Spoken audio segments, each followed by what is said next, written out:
Que se passe-t-il dans le cerveau de ces accros aux écrans? Une consommation numérique excessive peut-elle en modifier la structure? On est à quasiment 3 heures pour un enfant de 2 ans, on est à 2h45. Sur un enfant de 5 ans, on est à 3 heures. Sur un enfant de 8 ans, on est à 5 heures par jour. Et sur les ados, on est à 6h30. Encore une fois, d'une étude à l'autre, ça va varier un peu de 5 ou 10 minutes ou une demi-heure. On voit des mamans qui viennent avec leur bébé et qui disent « Regardez, vous allez voir docteur comme mon bébé il est fort, il fait des puzzles sur mon téléphone mobile, il entasse des cubes sur mon téléphone mobile. » Alors le pédiatre dit « Montrez-moi madame. » Alors le bébé fait la construction et le pédiatre dit « Mais très bien, alors on va voir maintenant qu'est-ce qu'il fait avec des vrais cubes ou avec un vrai puzzle. » Le pédiatre sort la boîte de cubes ou la boîte de puzzle et le jeune enfant est incapable de rien faire. L'enfant, tout petit, il a besoin d'interagir avec son environnement en 3 dimensions avec ses 5 sens. On se rend compte en touchant la pomme qu'elle a un volume, qu'elle a un poids. C'est primordial pour que le cerveau établisse les bonnes connexions cérébrales. Et vers 12-18 mois, il y a un élagage synaptique qui se fait. C'est-à-dire que le cerveau va supprimer toutes les connexions cérébrales qui n'ont pas été assez stimulées. Donc si l'enfant n'a pas assez touché, assez interagi avec ses parents, assez bougé avec son corps, assez senti une pomme, tout ça, ça va se supprimer. Et il va garder les connexions cérébrales, les stimulations les plus fréquentes, donc celles de la télé, celles des écrans, qui sont les plus mauvaises. Malgré les alertes des médecins, le business des écrans pour enfants grandit. Plus de 400 000 tablettes juniors sont vendues en France chaque année. Des milliers d'applications visent directement les tout-petits. Est-ce qu'on est vraiment sur des objectifs pédagogiques en fait pour les enfants, ou est-ce qu'on est sur vraiment le confort en fait de l'enseignant? Je pense que cette réflexion globale au niveau de l'école doit être posée aussi, quoi. Normalement, un enfant petit se lasse vite de son jouet et passe à une autre activité. Avec les écrans, il reste des heures dessus.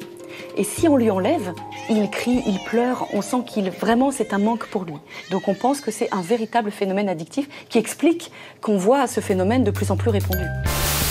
En 2016, dans une tribune choc publiée dans le New York Post, Nicolas Kardaras parle de digital héroïne, l'héroïne numérique.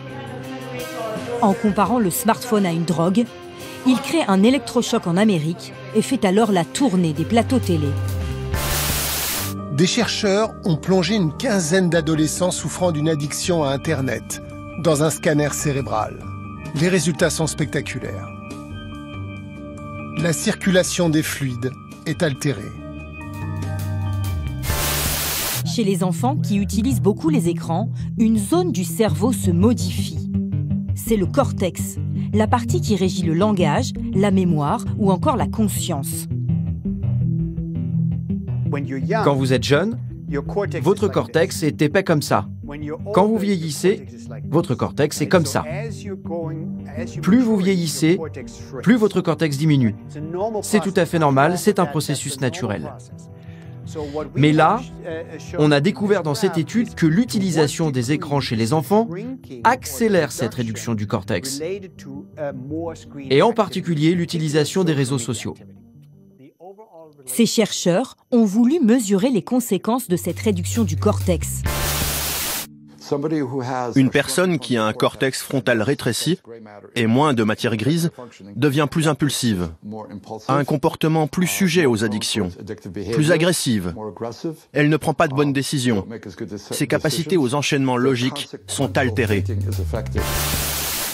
Et chez les enfants, chez qui on a constaté ce processus, on a découvert qu'ils avaient souvent des problèmes de comportement. Quel genre de problème de comportement? Ce sont des enfants très exubérants, très agressifs, avec des tempéraments explosifs.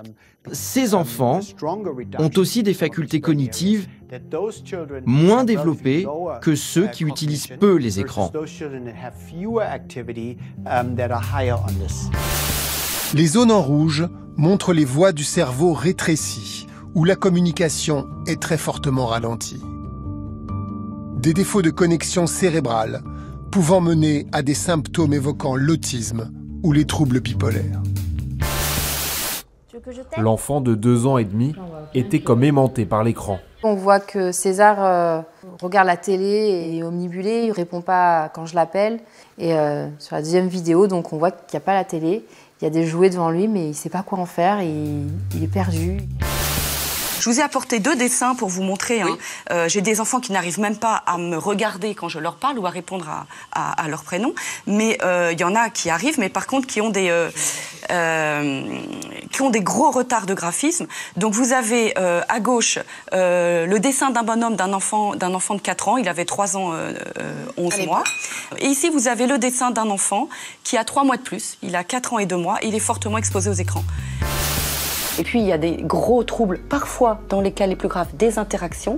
L'enfant ne répond pas à son prénom et dans sa bulle, n'interagit pas avec les adultes. L'expérience a été menée dans 4 familles parfaitement banales des temps modernes, c'est-à-dire où des enfants ont les yeux rivés sur leur tablette. L'objectif est d'observer ce qui les poussera à quitter leur écran des yeux, alors qu'autour d'eux, la réalité change. Les parents sont complices de l'expérience.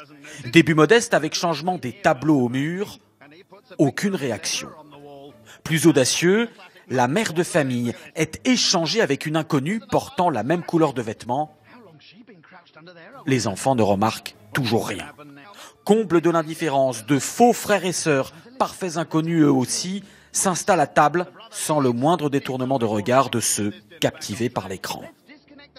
Il faudra attendre la coupure d'Internet au moyen d'un brouilleur pour que les enfants découvrent que le monde réel autour d'eux a changé. Cette expérience, menée par une marque alimentaire pour promouvoir les repas en famille, a été réalisée sur un ton léger, mais sa démonstration est extrêmement préoccupante pour cette spécialiste des addictions. Plus les enfants passent du temps devant les écrans, moins ils regardent directement les autres dans les yeux. Et sans regard direct, on ne lit plus les codes sociaux, donc ils n'apprennent plus à vivre en société. Alors, on sait que dans tous les phénomènes d'addiction, plus le cerveau est exposé tôt et plus il a de risques d'être dépendant. C'est valable pour les smartphones, c'est valable pour certaines nourritures sucrées ou riches en graisse, par exemple, pour plein de choses. En fait, le cerveau va ancrer dans l'enfance l'idée que ce qu'il a reçu, qui le rassure dans l'enfance, va être tout au long de la vie ce dont il a besoin pour être rassuré.